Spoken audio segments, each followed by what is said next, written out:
রানা রায়চৌধুরীকে ধরতে মোক্ষম চাল দিল পেখম আর আবির। সম্পূর্ণ জানতে দেখতে থাকো। গল্পে শুরুতেই দেখা যায় রানা রায়চৌধুরী নিজের চোখে বিশ্বাস করতে পারছে না। এটা কি করে সম্ভব? যাকে জীবন্ত কবর দিয়েছিল সে কি করে বেঁচে ফিরে আসলো সুস্থ হয়ে? এটা রানা রায়চৌধুরী কোনোভাবেই বিশ্বাস করতে পারছিল না। তার মধ্যেই তখন বাড়ির প্রত্যেকে অবাক হয়ে যায়। পেখম এসে সবাইকে নমস্কার করতে থাকে। দাদু তখন বলে, হ্যাঁ রে, এই বুড়োটার কথা এতদিনে মনে পড়ল? আমি যে তোর অপেক্ষায় কতদিন ধরে বসেছিলাম। তুই ওই যে ফেসবুকে যখন লাইভটা করেছিলিস তখন থেকেই আমি অপেক্ষা করছিলাম যে কখন কখন তুই আসবি। আজ তো আমি অনেক বেশি খুশি হয়ে গেছি।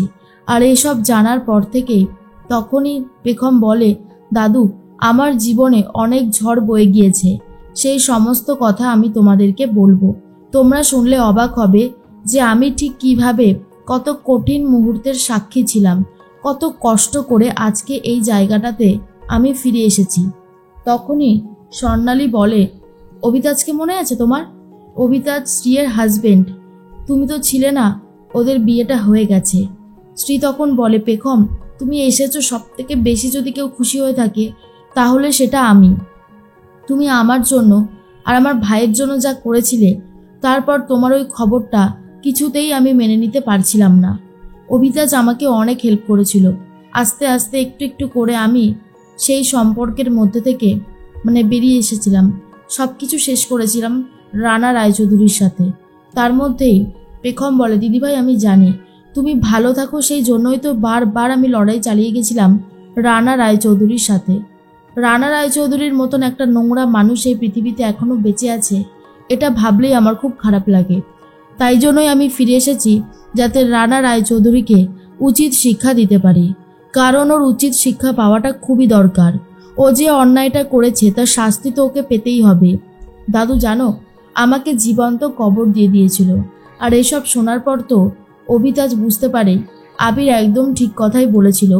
যতক্ষণে পেখম এই সমস্ত কথাগুলো আবার বলবে ততক্ষণে রানা রায়চৌধুরীর মুখের এক্সপ্রেশন বদলে যাবে। আর রানা রায়চৌধুরীর মুখের এক্সপ্রেশন যে বদলে গেছে সেটা অভিতাজ খুব ভালোভাবে লক্ষ্য করছে।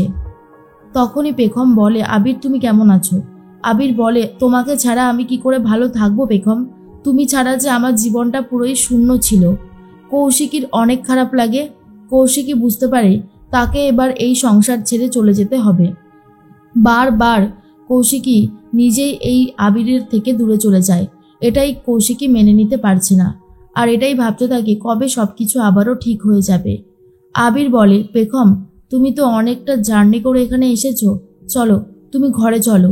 পেখম বলে, সে তো যাবই, তবে বাকি সবাইকে দেখতে পাচ্ছি না যে, মেজদা ভাই কোথায়? আর তখনই আবির বলে, ওরা আছে, চলে আসবে, চলো তুমি এখন একটু রেস্ট নেবে। কিন্তু রনিতার একটু হলেও সন্দেহ হয়। রনিতা ভাবে, এত সব কিছু কি হামেশাই হয়ে গেল? ঝুমুর কাল মারা গেল, আজ পেখম এলো, ব্যাপারটা কেমন যেন একটু কাকতালীয় বলেই মনে হচ্ছে। এর মধ্যে অভিতাজ ভাবতে থাকে আবিরকে সাহায্য করার কথা দিয়েছিল, আর সেটা একদম ঠিক কাজই করেছে অভিতাজ। কারণ যেভাবে আবির বলেছিল সেটাই হচ্ছে। আঙ্কেল যে রানা রায়চৌধুরী সেটা বুঝে গেছে অভিতাজ। রানা রায়চৌধুরীর তো অনেক বেশি ভয় পায়, আর ভাবে এবার কি হবে। সত্যি যদি পেখম ফিরে আসে তাহলে তো আমি শেষ। পেখম বলেওছে যে রানা রায়চৌধুরীর প্রাণভোমরা পেখমের কাছে রয়েছে। আর এই সমস্ত কথা শোনার পরে আরও বেশি করে ভয় পেয়ে যায় রানা রায়চৌধুরী। বুঝে উঠতে পারে না কি করবে বা কি করার দরকার। দাদু তখন বলে, আমি জানতাম ওর কোনো ক্ষতি হবে না, ওর কেউ ক্ষতি করতে পারবে না। কিন্তু রানা রায়চৌধুরী ক্ষতি করেছিল, কিন্তু শেষ রক্ষা কি করতে পারলো? আমার নাতবউ আবারও আমার বাড়িতে ফিরে এসেছে। স্বর্ণালী তখন বলে, তমালিকা, খাবারগুলো বাড়ি চলো, আর ওরা একটু রেস্ট নিক, তারপরে ওদেরকে ডাকবো। এর মধ্যে রনিতা বলে, এই পেখম, তোমার মনে আছে যে আমি একবার তোমার ঘরে এসেছিলাম ঘুমানোর জন্য? কতগুলো নাইট ক্রিম নিয়ে এসেছিলাম। আরে সেগুলো তো আমার মনেই পড়ছে না কোথায় রেখেছি, তোমার মনে আছে? আর আবিরের লকারের চাবিটা সে তো আবির খুঁজেই পায় না, তুমি জানো কোথায় রেখেছো ওটা? এই সমস্ত প্রশ্নগুলো জিজ্ঞেস করলে সিঞ্জিনী তখন বলে, কি হচ্ছে কি মেজো বৌদি? ছোট বৌদি এতদিন পর ফিরে এসেছে আর তুমি এসব কথা বলছো? তোমার মাথায় কি কিচ্ছু নেই বুদ্ধি বলে? তখনই অঙ্কিতা বলে, ঠিকই বলেছে। আর এই রনিতা বলতে থাকে, আরে বাবা, পেখম ফিরে এসেছে বলেই তো জিজ্ঞেস করছি। রনিতা মনে মনে ভাবে, এটা কি আদৌ পেখম নাকি ঝুমুর, সেটাই আমাকে জানতে হবে। কৌশিকীকে তখন সিঞ্জিনি বলে, কৌশিকীদি দেখো না কি সমস্ত কথা জিজ্ঞেস করছে ছোট বৌদিকে। ছোট বৌদি তো সবে এখন এলো, এখন যদি কোনো গন্ডগোল হয়, যদি ওর কষ্ট হয়। আর তখন পেখম অ্যাক্টিং করতে শুরু করে আর বলে, আমার প্রচণ্ড মাথাটা ঘোরাচ্ছে। আসলে আমি তো অনেকদিন ট্রমায় ছিলাম, সেই জন্য আমার সেরকম কিছু মনে পড়ে না। রনিতা তখন বলে, কিচ্ছু মনে পড়ে না? কিন্তু তুমি বাড়িটা চিনে তো খুব ভালো চলে এলে। এরপর ঝুমুর ভাবে, এই রে, এবারে এত প্রশ্নের মধ্যে পড়তে হবে, এটা তো ভাবিইনি। তখনই কৌশিকী বলে, মেজ বৌদি এসব কথা থাক না। আবির তখন বলে, আমি জানি মেজ বৌদির মন মানসিকতা বলে কিছুই নেই, তাই আমি মেজ বৌদির সাথে এই ব্যাপারে আর একটা কথাও বলতে চাই না। মেজ বৌদি আর তোমরা সবাই ঘর থেকে যাও, পেখম অনেক বেশি ক্লান্ত রয়েছে, আমি ওর সাথে একটু কথা বলবো, আমি সবটা জানার চেষ্টা করব। এরপর ঘর থেকে সবাই বেরিয়ে যায়। রনিতা বলে, কৌশিকী আমার কিন্তু এই পেখমকে দেখে রীতিমতো সন্দেহ হচ্ছে, সব ঠিক আছে তো? তখনই কৌশিকী বলে, অভিতাজদা তো নিজেই ঝুমুরের সৎকারের ব্যবস্থা করেছিল, আর এখানে আর গন্ডগোল কী বা থাকবে? তবুও যদি থাকে, শোনো আমি তোমাকে বলে দিচ্ছি কি কি করতে হবে। এরপরই রনিতা সবটা শুনে বুঝে যায় কৌশিকীর মাথায় বুদ্ধি আছে। তার মধ্যে আবির বলে, আমি জানি ঝুমুর, অভিনয় করতে আপনার অনেক বেশি কষ্ট হচ্ছে, কিন্তু এটা ছাড়াও আমাদের কাছে আর কোনো উপায় নেই, দেখবেন সব ঠিক হয়ে যাবে।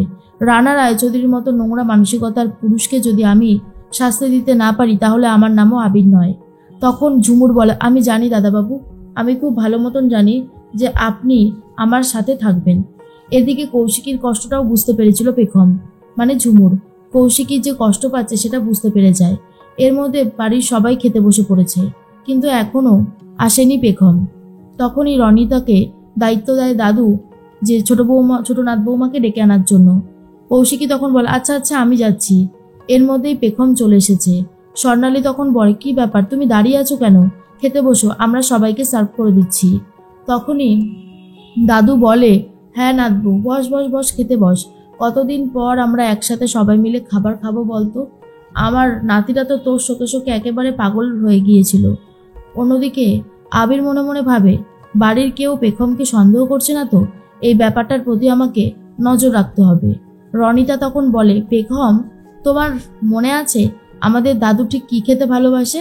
বলো তো, এখানে তো এতগুলো পদ রয়েছে, তার মধ্যে আমাদের দাদু কোনটা খেতে ভালোবাসে?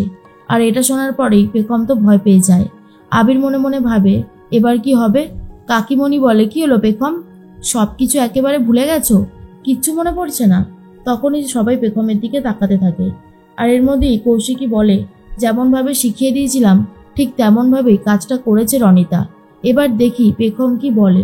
আবির তখন মনে মনে ভাবে, সত্যি মেজ বৌদিকে নিয়ে আর পারা গেল না, এখন এসেছে এ সমস্ত কিছু করতে।